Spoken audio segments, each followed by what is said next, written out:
Hello everyone and happy December. My name is Kaylee. I'm going to be leading you through your centerpiece design tutorial today. I've owned a lifestyle retail boutique for the past 5 years. We did like clothing and jewelry, flowers, weddings, events. We just decided to close our retail location and now we're exclusively focusing on weddings and custom planters for people's homes and businesses.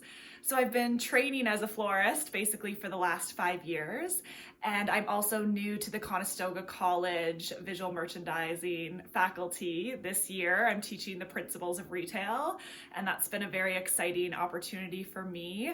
My schooling background's actually in marketing and PR, so I get to run my own business, which blends creativity and business in such a beautiful way.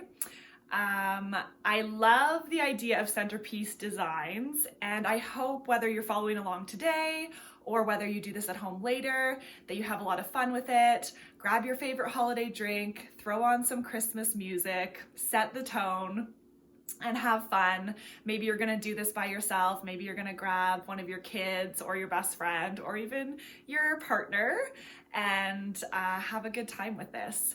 I like the idea this year as well of people being able to craft, and maybe you decide to make a bunch of centerpieces that you drop off to friends and family as gifts this year. So that's some food for thought. We are going to get started and I hope you enjoy.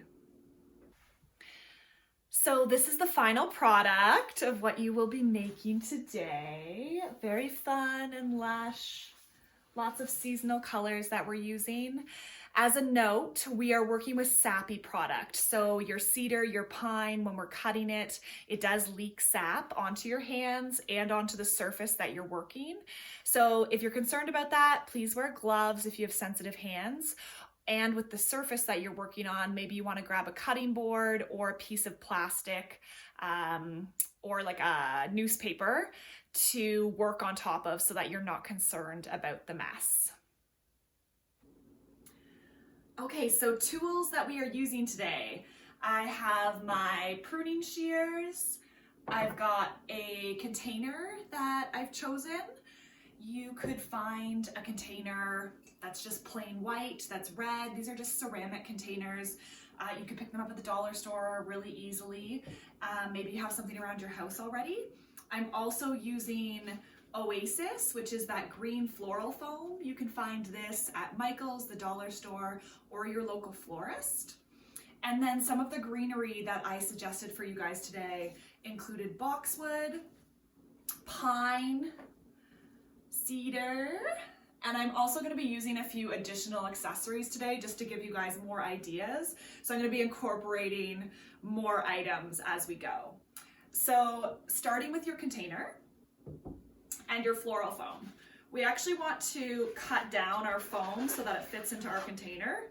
This piece actually already fits really well for me, which is great. If that's not the case for you at home, grab a bread knife and a cutting board and you can simply cut down your floral foam until it fits into your container. A tighter fit is better, and ideally we either want it going straight down to the bottom to be flat or just slightly raised in the container. I've got a bowl of water here. You can fill up your sink as well, and I'm just going to drop the foam into the water, and the foam is going to suck all of the water up, which is great, and it keeps our centerpiece nice and hydrated so it lasts for the season. These centerpieces, just using the greenery, should last you anywhere from usually 3 to 4 weeks actually with your greenery. In terms of the fresh flowers that you decide to use, you'll probably have to replace those over the course of the month, or go out and purchase your fresh flowers closer to the time of your dinner or event that you were wanting to kind of showcase your centerpiece at. So I'm letting my floral foam brick naturally take in the water. I'm not forcing the water around it. It's almost at the tip here. I'm just gonna do a little flip in my bowl. And we are ready to go. Nice and secure. All right, so our next step is going to be putting our greenery and starting to build out the base of our arrangement. You will want to think about where this arrangement might be placed in your home. Do you want it on the table as your centerpiece? Do you want it on your kitchen island? Can your space afford to have more height to the arrangement, or did you want it to look lower and sleek? I like doing the ceramic container because it does add some height and it's a little bit different from those traditional low and long arrangements. The other question people often have is, how do I use this? So this is one of my boxwood stems, and you should be able to pick this up at your local florist if you just ask them for a boxwood stem. There's natural breaks in these pieces. So I'm actually going to go through with my pruners and cut down this piece into smaller usable pieces for my centerpiece. And I'm basically just looking for branches. So as I cut each of these up, it's going to give me the option when I'm actually building my centerpiece to have little pieces to choose from. Same sort of thing if you're using pine branches. Like if you were to pick these up, you would normally have this big long branch. So you're just going to cut those down into smaller options. I'm going to leave a couple of these a little bit longer right now until I actually start designing. But same sort of idea where I might just be cutting off some of these smaller pieces so that they're more in proportion to the size of the arrangement that I'm making. If you're doing this last minute and you didn't grab supplies, maybe you got a Christmas planter this year, maybe you've got a pine tree or some spruce trees in your backyard, and you could always forage those materials to use for your centerpiece. The other item that I gave you is cedar. So again, we've got really long, drapey, beautiful options here, but we do need to cut these down so that we've got more usable pieces. So this will take you a little bit of time just to go through your materials and prep them so that when you do start designing, you're kind of ready to go.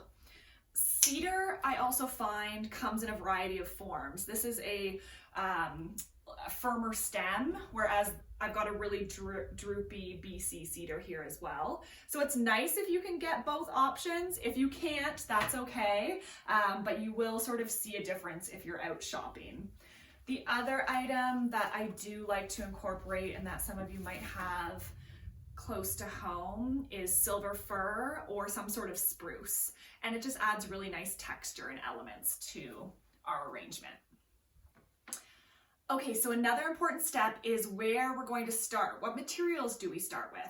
So I'm going to give you kind of an easy technique here. Our base layer is going to be the longest layer, and then every layer that we build after that will get slightly shorter and shorter. So my base layer is setting the tone for how large my arrangement is going to be. So I'm actually going to start with the cedar because I want that like drapiness coming down. And I'm gonna like sort through my materials a little bit here. When you're inserting things into your floral foam, ideally you only have to do it once, which can sound a little bit scary, but we don't really want to be pulling things in and out of our floral foam. It can have a really kind of detrimental effect where your foam might start breaking apart if you put things in and take them out too often. That being said, if you have to take one out, it's okay, but we just really try our best to just insert once.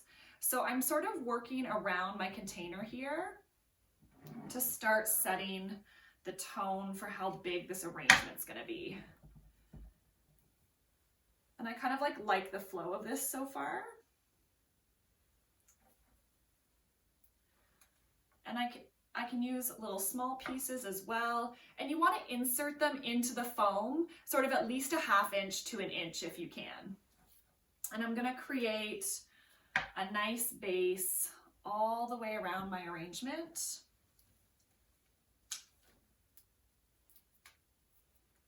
And I'm kind of wanting this arrangement to have like a nice full look.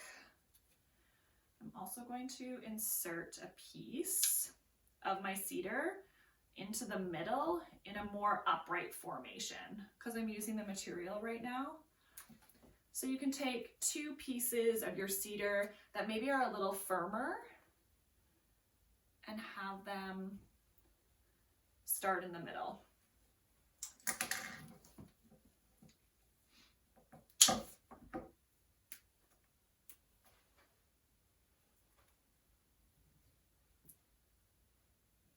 So I'm gonna have this really beautiful drapey arrangement. So you can see I haven't filled all of my space. I still want to leave some of my green foam available to put in more stems. But I've got sort of this nice drapey effect.